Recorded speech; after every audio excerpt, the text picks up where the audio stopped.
Hi students, कैसे हैं आप लोग। उम्मीद करता हूँ आप लोग बहुत ही अच्छे होंगे। डीएचएस इंग्लिश कनेक्शन पे आप सभी का स्वागत है। और मैं दिनेश सर आपके लिए आज बहुत ही शानदार टॉपिक लेकर आया हूँ। आप हमारे साथ जुड़े रहिए और हमारे इस डीएचएस इंग्लिश कनेक्शन का जो चैनल है इसको आप लोग लाइक, शेयर और सब्सक्राइब कर दीजिए, ठीक है ना। लाइक, शेयर, सब्सक्राइब करना मत भूलिए, ठीक है ना। अपने दोस्तों में इसको फॉरवर्ड कर दीजिए ताकि आप लोग को हमारा वीडियो का हर एक नोटिफिकेशन मिलता रहे, ठीक है ना। चलिए हम लोग आज सीखते हैं, क्या सीखने वाले हैं, ऑप्टेटिव सेंटेंस। क्या सीखने वाले हैं दोस्त, ऑप्टेटिव सेंटेंस सीखने वाले हैं। तो जैसे कि इससे पहले वाले वीडियो में मैं आप सबको बता चुका हूँ कि उसमें हम लोग क्या पढ़े थे, ऑप्टेटिव सेंटेंस से पहले क्या इंपरेटिव पढ़े थे, ठीक है ना। मतलब हम सेंटेंस का जो टाइप है उसकी टाइप को हम लोग पढ़ रहे हैं, ठीक है ना। तो आज हम लोग जो पढ़ने वाले हैं ऑप्टेटिव सेंटेंस का पूरा डिटेल करने वाले हैं। तो आप लोग हमारे साथ जुड़े रहिए, ठीक है ना। क्योंकि आप लोग नहीं जुड़ेंगे तो जबरदस्ती जुड़वाऊंगा, ठीक है। तो आप लोग जुड़े रहिए। कभी भी स्टूडेंट और जो गुरु होता है, टीचर, उसका संबंध बहुत ही जबरदस्त होता है, ठीक है ना दोस्त। क्योंकि मैं भी स्टूडेंट लाइन में हूँ तो इसको मैं समझता हूँ, ठीक है। तो जो मैं चीज आप लोगों को पढ़ा रहा हूँ ना, ये क्या है ना कि जीरो लेवल से एडवांस लेवल तक है, ठीक है ना। जीरो से एडवांस तक है, इसमें कोई संभावना नहीं है। छोटा जो बच्चा है पांचवी क्लास का, वहां से वो भी स्टार्ट कर सकता है इसको। आगे एडवांस तक जाऊंगा, वो अगर मेरे साथ जुड़ा रहा तो वो भी आगे तक पढ़कर जाएगा, ठीक है ना। कॉम्पिटिटिव का मैं तैयारी करा रहा हूँ, ठीक है ना। ऐसा नहीं है कि केवल यही तक मैं चलूंगा, पूरे इंग्लिश जो ग्रामर है ना पूरी गहराई तक मेरे को लेकर जाना है। और लास्ट में स्पीकिंग भी स्टार्ट करूंगा। इंग्लिश में कैसे हम लोग बातचीत करते हैं वो भी मैं स्टार्ट करने वाला हूँ। मगर ये पूरा हम ग्रामर कंप्लीट कर लेंगे, उसके बाद करेंगे। चलिए आइए हम लोग आगे बढ़ते हैं। तो आप लोग मेरे को बस 10 मिनट दीजिए, 10 मिनट में मैं इस टॉपिक को ही खत्म कर दूंगा, पूरा डिटेल आप लोगों को मैं बताऊंगा, ठीक है ना। चलिए, ऑप्टेटिव सेंटेंस, ठीक। पूरा मैं हिंदी डिटेल करके आप लोगों को बताने जा रहा हूँ, पूरा हिंदी डिटेल। ऑप्टेटिव सेंटेंस का मतलब होता है इच्छा सूचक वाक्य। क्या होता है दोस्त, इच्छा सूचक वाक्य होता है, ठीक है ना। तो हम लोग कैसे समझेंगे कि ये ऑप्टेटिव सेंटेंस है। तो अगर दुनिया में कोई भी चीज हो, ठीक है ना, कोई भी चीज हो, तो उसको समझने के लिए कुछ ना कुछ ट्रिक रहता ही है। क्या रहता है, ट्रिक रहता है, डेफिनेशन रहता है, ठीक ना कहीं से उसको कंप्लीट करने के लिए कोई ना कोई चीज जो इंसान ही लिखा है वही बताए तो ट्रिक तो बताएगा ना, ठीक है ना। उस ट्रिक को मैं बताऊंगा, उसको मैं सिखाऊंगा आप सभी को, ठीक है ना। तो ऑप्टेटिव सेंटेंस इच्छा सूचक वाक्य आप समझ लो। ऑप्टेटिव का मतलब इच्छा सूचक, सेंटेंस का मतलब वाक्य। अब टेटी से डायरेक्ट आप लोग इच्छा, अरे इच्छा क्या होती है मेरे भाई, इच्छा होती क्या है। हम अपनी जो इच्छाओं को व्यक्त करते हैं अलग अलग रूपों में, अपनी खुशियों को व्यक्त करते हैं, दुखों को व्यक्त करते हैं, कोई मर गया है उसमें दुख की इच्छाओं को व्यक्त करते हैं। यही तो हमारा ऑप्टेटिव सेंटेंस है ना, और क्या अलग से थोड़ा नहीं आया है, अलग से नहीं आया है। मगर एक अलग टाइप से मैं आप लोगों को बताऊंगा। जितने आप लोग ऑप्टेटिव सेंटेंस सीखो तो थोड़ा सा मैं हट के बताऊंगा उससे, ठीक है। चलिए देखिए, डेफिनेशन। डेफिनेशन का मतलब क्या होता है, परिभाषा। मतलब किसी भी चीज का पूरा डिटेल करना, ठीक है ना।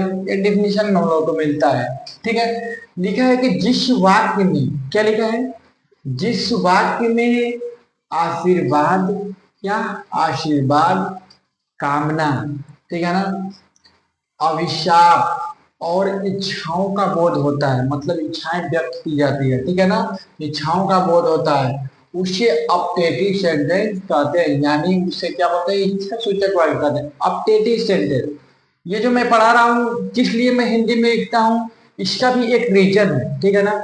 रीजन वो है कि जो सीबीएसई बोर्ड के जो लड़के हैं उनको भी समझ में आएगा, और जो यूपी बोर्ड के लड़के हैं उनको भी, क्योंकि यूपी बोर्ड के जो लड़के हैं उनको हिंदी का भी काम लगता है। डायरेक्ट मैं क्या करूंगा, सीबीएसई के लिए भी बताऊंगा कैसे ट्रिक करते हैं, आप दोनों के लिए अच्छा रहेगा, ठीक है ना।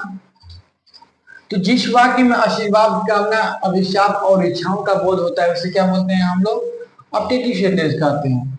ठीक है। और इस वाक्य के अंत में क्या कह रहा है, ये इस चीज पर आप लोग को ज्यादा फोकस करना है। वाक्य के अंत में ये जो लगा है ना, ये वाला ये जो लगा है, ये एक्सक्लेमेशन मार्क लगा होता है, ठीक है ना, एक्सक्लेमेशन मार्क। ठीक है, मैं केवल ऐसे करता हूं, एक्सक्लेमेशन मार्क्स लगा होता है, ठीक है ना, एक्सक्लेमेशन मार्क है। ठीक, तो हम लोग को इतना चीज को तैयार करना है। अभी इसका मैं छोटा रूप भी बताऊंगा। ठीक, चलिए आप लोग इसको एक बार स्क्रीनशॉट ले लीजिए, अपने तरीके से इसको हैंडल कर लीजिए, लिख लीजिए, हिंदी में है, ठीक है ना। अभी मैं इंग्लिश में थोड़ा इसको मैं डिस्कस करूंगा आप सबके बीच।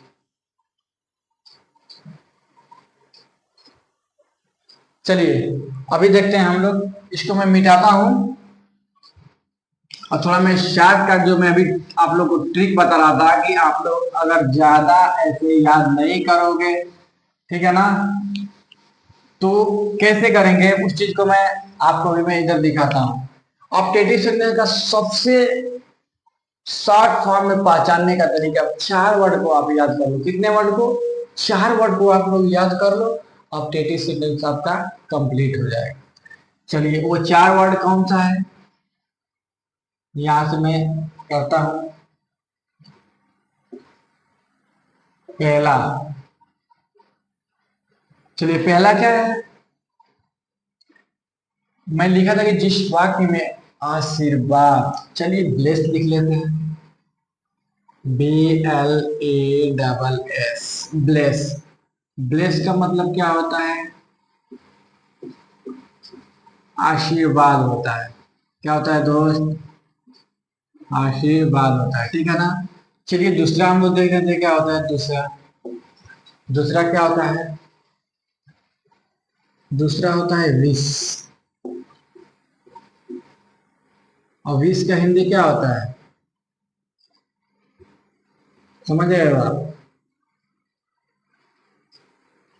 इच्छा होता है। क्या होता है? इच्छा होता है, शुभकामना होता है, शुभकामना होता है। पूरा मैं आपको एक एक वर्ड बता रहा हूँ, ठीक है ना। उसके बाद भी आप लोगों को समझ में नहीं आएगा ना, तो फिर मेरे से आप मत बोलिएगा, ठीक है ना, क्योंकि मेरा कोई मतलब ही नहीं रहेगा। टीचर कितना हो भी समझा कर क्या खा सकता है दोस्त, ठीक है ना। ब्लेस हो गया आशीर्वाद, विश इच्छा या शुभकामना, ठीक है ना। अभी हमारा क्या होता है? कर्स। कर्स, ठीक है ना। कर्स का, इसका मीनिंग क्या होता है कर्स का?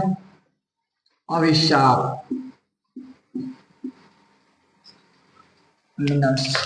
अभिशाप,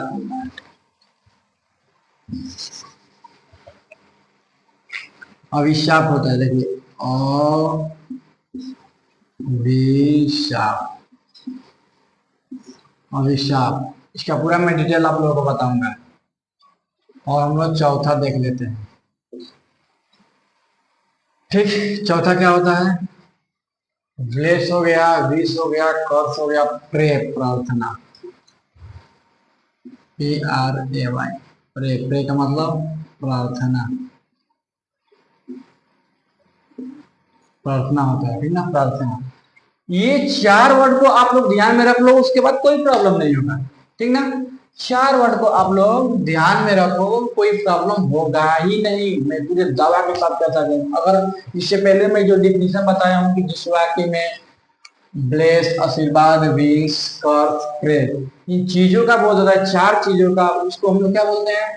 अपडेशन। तो थोड़ा बड़ा लग रहा है कि बड़ा है, मगर आप लोग एकदम शॉर्ट में चाहिए, क्योंकि आज के डेट में बच्चों को क्या चाहिए? ट्रिक चाहिए। वास्तव में समय किसके पास कहाँ है ज्यादा, किसी के पास ज्यादा समय है नहीं ना।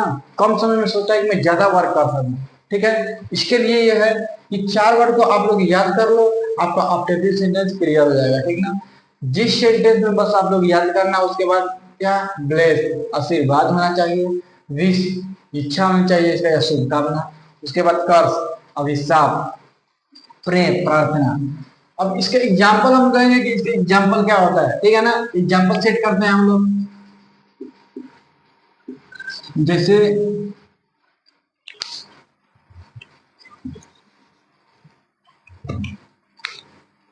मैं गॉड ब्लेस यू,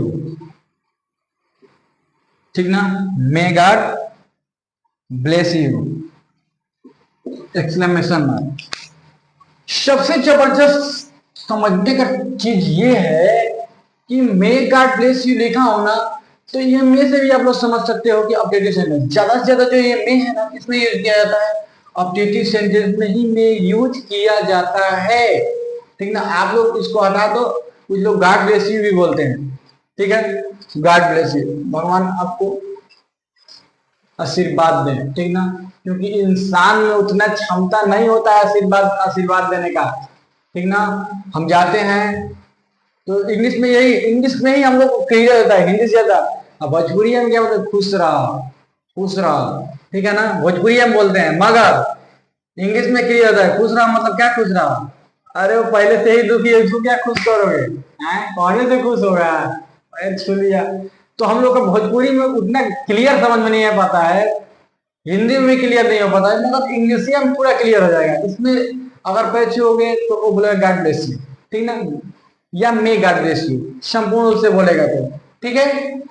तो ये कह रहा है कि भगवान आपको आशीर्वाद दे, ठीक ना, ये भी खुश रहने की ही बात कर रहा है, मगर इसमें कंफर्म आपको कर दे रहा है, क्योंकि खुद से कोई आशीर्वाद नहीं दे सकता है, क्योंकि वो भगवान है ही नहीं, ठीक है ना। इसलिए वो भी क्या करता है, प्रे करता है, प्रे।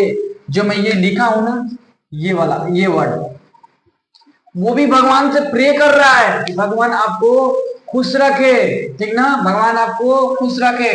तो जिस इंसान को तुम पैर छू रहे हो, ठीक है ना, तो वो भी क्या कर रहा है, भगवान के शरण में जा रहा है और भगवान से विनती कर रहा है, भगवान से प्रे कर रहा है कि भगवान आपको क्या करे, खुश रखे, आशीर्वाद दे। अभी आपको कंफर्म हुआ ना, ठीक है। चलिए और दूसरा एग्जांपल हम लोग देख लेते हैं कि दूसरा एग्जांपल क्या है। मैं यू लिव लॉन्ग, ओके ना दोस्त, मे यू लिव लॉन्ग, आपकी उम्र लंबी हो, ठीक ना। क्या बोल रहा है इसमें, आपकी उम्र लंबी हो, अपनी इच्छाओं को व्यक्त कर रहा है, क्या कर रहा है, अपनी अपनी इच्छाओं को व्यक्त कर रहा है कि आपकी उम्र लंबी हो। बात समझ में आ रही है कि नहीं आ रही है, मेरे को ऐसा लग रहा है कि आ रही है, ठीक है ना। आज एकदम थोड़ा पगलेटवा टाइप का होगा ना, उसी को नहीं आ रही है, क्योंकि इतना सरल भाषा में समझा रहा हूँ, वे भी समझ में नहीं आएगी तो कहाँ आएगी मेरे भाई, हैं। तो देखो ये इसमें इच्छा, मे यू लिव लॉन्ग, आपकी उम्र लंबी हो, ठीक है ना। ये अपनी इच्छाओं को व्यक्त कर रहे हैं इंसान, आशीर्वाद नहीं, इच्छाओं को व्यक्त करे, अपनी इच्छाओं को व्यक्त करे कि आपकी उम्र लंबी हो। इसका मतलब ये भी भगवान से प्रे कर रहा है, ठीक ना। कुछ लोग डायरेक्ट बोलते हैं ना, भगवान करे कि आपकी उम्र लंबी हो, ऐसे भी लोग बोलते हैं, ठीक है। चलिए ये हो गया, फिर कर्ज को देख लेते हैं, अभिशाप। इसका एग्जांपल हम ले लेते हैं, may you die soon, may you die soon. इसका मतलब अरे तू जल्दी ही मर जाए ना यार। जैसे कभी कभी मैं सुना हूं कि घर में जो बुजुर्ग होते हैं, तो उम्र क्या होता है ना कि उम्र ढलने के बाद ये होता है कि थोड़ा चिड़चिड़ापन जैसा आ जाता है, जो बुजुर्ग ओल्ड जो होते हैं, तो वो परेशान करने लगते हैं घर में, ये लाओ, ये यहाँ कैसे रखा हुआ है, ये यहाँ कैसे रखा हुआ है, ऐसा नहीं होना चाहिए यहाँ पे, तुम लोग का थोड़ा भी दिमाग नहीं है। सब बच्चों को परेशान, उनके जो नाती पोता होती हैं, बुढ़ी होती है उनके नाती पोता, उनको भी परेशान करने लगती हैं। तो उम्र की गलती होती है, उम्र के हिसाब से उन लोगों का दिमाग बच्चे जैसा होता है, और थोड़ा ये क्या होता है ना कि अभी मैं क्या बता रहा था कि उनका हाँ चिड़चिड़ापन बढ़ जाता है, ठीक है ना, चिड़चिड़ापन बढ़ जाता है उनका। तो उनको जो बच्चे होते हैं कभी कभी ऐसा बोल देते हैं, मैं यू डाई सून, तू जल्दी ही मर जाए, क्या करे, तू जल्दी ही मर जाए। कितना जी जी कर परेशान कर रखी है, ये वहां है, ये वहां, ऐसे बोलते हैं, ठीक है ना। तो ये क्या कर रहे हैं भाई, अभिशाप। अभिशाप, अभिशाप का मतलब समझ रहे हो, अभिशाप का मतलब कर्स होता है, कर्स का मतलब अभिशाप। श्राप जिसको हम भोजपुरी भाषा में बोलते हैं श्राप, हिंदी में भी श्राप बोलते हैं, अभिशाप को ही क्या श्राप बोलते हैं, श्राप देते हैं। और श्राप कभी कभी बड़े लोग भी देते हैं। और पहले के जो साधु महात्मा थे ना, वो भी श्राप देते थे, मगर वो श्राप देते थे ना, उसमें क्या होता था कि उनका श्राप पड़ जाता था, ठीक ना, किसी भी इंसान के ऊपर पड़ता था तो वैसा ही रहता था। मगर आजकल का जो शराब है ना, वो पड़ता नहीं है, कितना भी शराब देना कुछ होने वाला है, चलो काम करो, कौन सा ये बड़ा भक्त है, ठीक है ना, वास्तव में नहीं होता है कुछ ना। तुम शराब दो ना, मैं रोज मर जाऊं, ये करूं, कोई मरता है क्या? कोई मरता है? इतना जल्दी जल्दी बन जाएगा तो सब शराब देना चालू कर देगा ना भाई, ठीक है। तो ये आपका क्लियर हो गया, ठीक है। प्रार्थना में भी आप लोग लिख सकते हो कि प्रार्थना में क्या आप लोग, तो सेम प्रार्थना में यही यही चीज यहाँ पे दर्शा दिया गया है, ठीक ना। ये तो मैं प्रे करने की बात कर रहा हूँ कि इतना चीज क्या व्यक्त किया जाता है, ठीक ना। आशीर्वाद भी इसमें हो गया और प्रे भी भगवान से कर लिया, ठीक है। और एग्जाम्पल लिख लेते हैं कि एक है मैनी, ठीक है ना, मैनी मैनी मैनी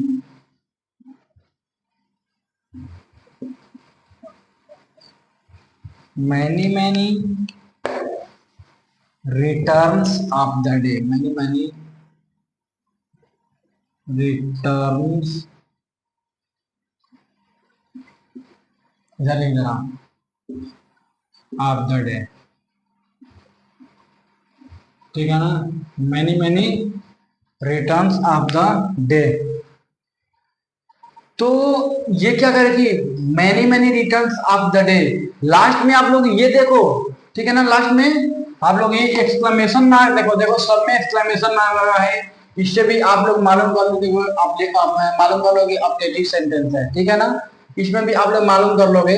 और सबसे ये पहले इसको देखना है, मेन, ठीक है ना, मेन लगा हुआ है सब। और कहीं कहीं केवल लिख देंगे many many returns of the day, किसी को बोले ठीक है ना, ये दिन बार बार आए, कोई अच्छा दिन आ जाता है तो उसको बार बार बुलाता है कोई भी इंसान, ठीक है ना।